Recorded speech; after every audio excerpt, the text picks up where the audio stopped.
runs in part through a photon that never arrived, a molecule in the skin that never changed shape, a hormone that never reached the gut, calcium that never reached the bone.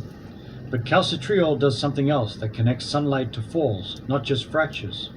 Vitamin D receptors are present in skeletal muscle tissue, and calcitriol binding activates genes involved in muscle protein synthesis and neuromuscular coordination.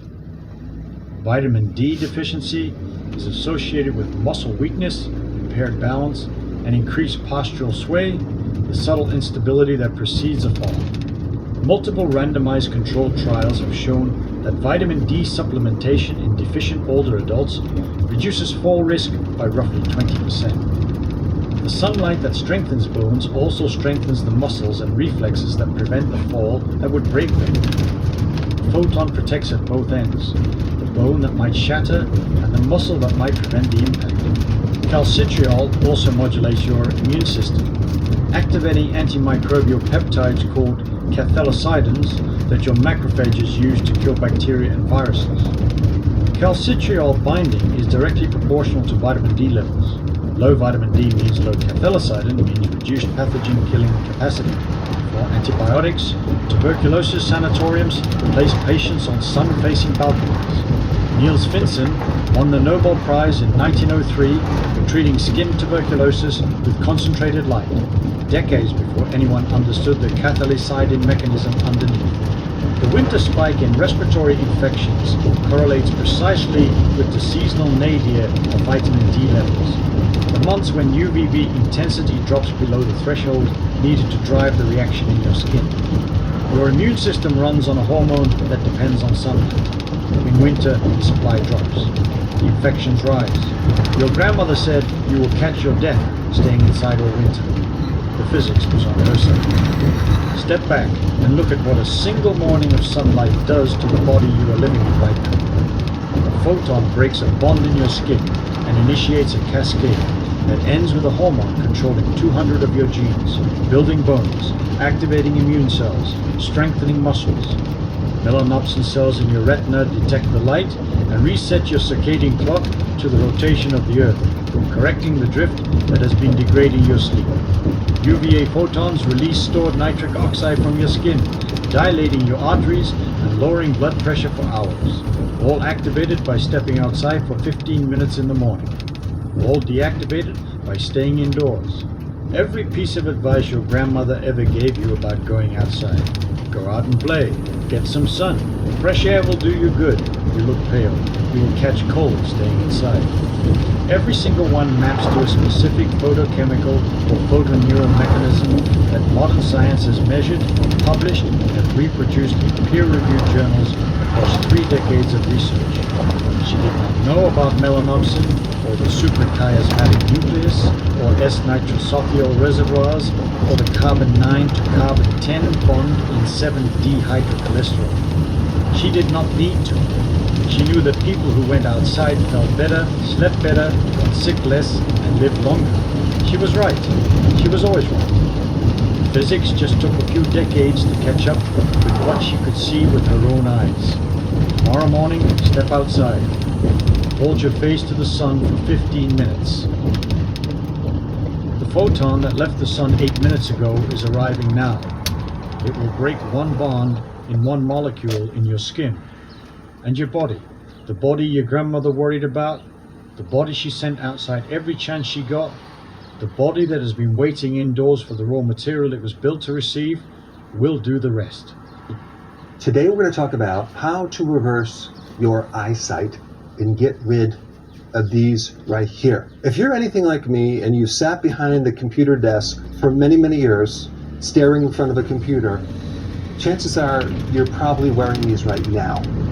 I'm going to show you some information that is going to make you very happy, because there's a good chance you're not going to need these. And I'm not only going to be talking about poor eyesight, I'm going to talk about a lot of different problems that can go wrong with the eye, including increased pressure of the eye itself, what to do with dry eyes or irritation underneath the lid, and also a problem with your lens, which is cataracts. There's some great remedies for all of these things. We're going to go through them. And I think the first place to start is sharing some fascinating information where this whole problem starts. And it actually starts with the cones. Now, I need to explain a little bit of anatomy so you can understand what the cones are. I don't know if you remember ever learning about rods and cones. Those are little receptors in the eye that take information or light and they convert it to signals so you can visualize things. And so cones are more responsible for daylight, color, and fine detail. Today I'm very excited to bring you Dr. Roger Schwartz, who is quadruple board certified in internal medicine, pulmonary diseases, critical care medicine, as well as sleep medicine. Doc, I had a question. How does light penetrate through the body, actually get into our cells, and then what does it actually do inside our cells? There's a great paper that was just published by Glenn Jeffrey and Robert Fosbury out of the University College London. And what they published in Nature Scientific Reports is an amazing study that really answers the question that you've just asked. Because what they did was they took subjects outside in the midday sun in London, and they were able to actually demonstrate sunlight coming into our body. They were able to measure it on one side of the body, and they were actually able, believe it or not, to measure it on the other side of the body. Obviously much less, Wow. but they were able to actually see the wavelengths that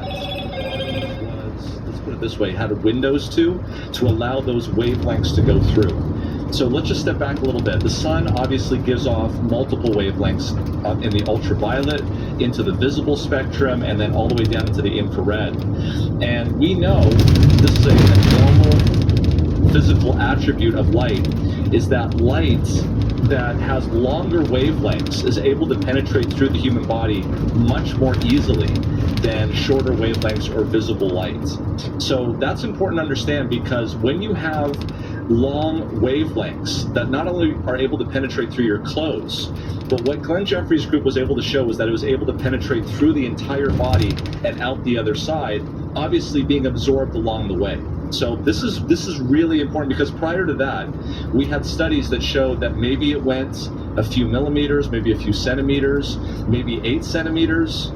So then the next step that he did was he was able to look at that distribution of the light that was coming through, and he found the wavelength that was the wavelength that the body was most transparent to or translucent to, and that was 850 nanometers. Now, this is outside of our visible spectrum. It's in the infrared light.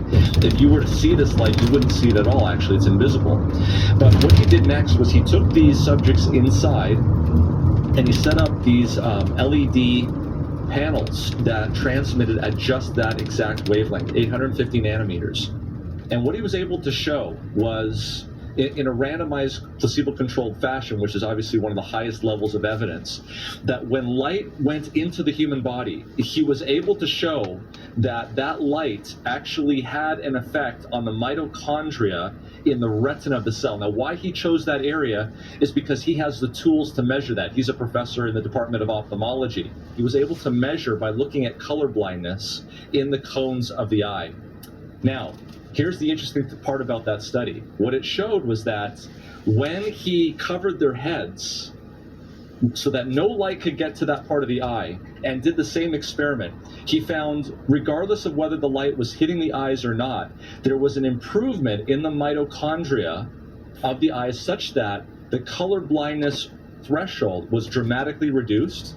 And he was able to show this, in other words, that whether light was hitting that part of the body or not, so long as there was light actually getting to the body, he was able to measure an improvement in the mitochondrial function in the retina such that these subjects had improvements in their visual perception of color. Now, there was a control group where he just actually had them stand in the same place but didn't turn on the LED lights. They had no improvements whatsoever. And so there were areas that were affected beyond the path of the light going through that part of the body.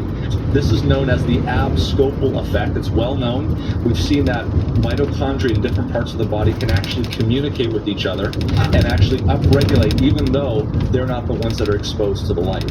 So in other words, you're shining the light in a certain part of the body, but it's actually somehow communicating to another part of the body.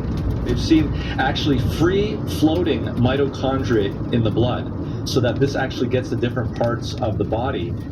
We're not exactly sure how that works. We're just finding out that There are ways that mitochondria can communicate within the same organ and actually in distal organs as well.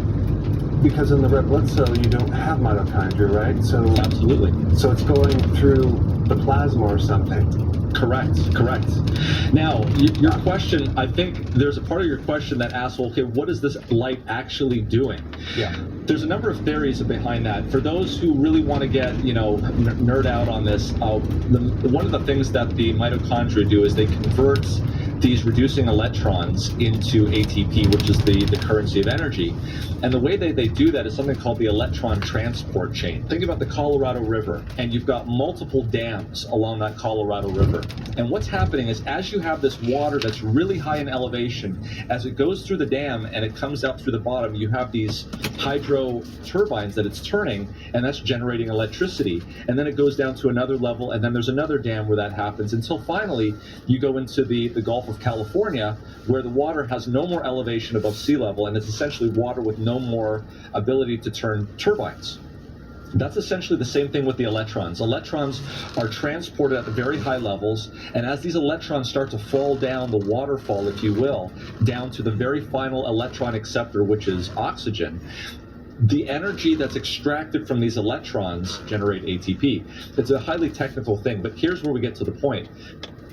The thought process is that infrared light is either making that process more efficient, it's either causing the water to be more structured in a way that the turbines can move with less viscosity, or a number of things that are actually happening at that wavelength that's causing the efficiency of the mitochondria to improve. The body has ways of neutralizing these molecules which cause oxidative stress. And what we're finding out, very interestingly, and you've talked about this before on your show, is that melatonin is actually produced there in the mitochondria that is produced that we are aware of in the pineal gland that we have for sleep. So melatonin is actually even more powerful than glutathione when it comes to oxidative stress. And so here we have a built-in system in our mitochondria that is called melatonin. Think of it as the cooling system of the engine, and it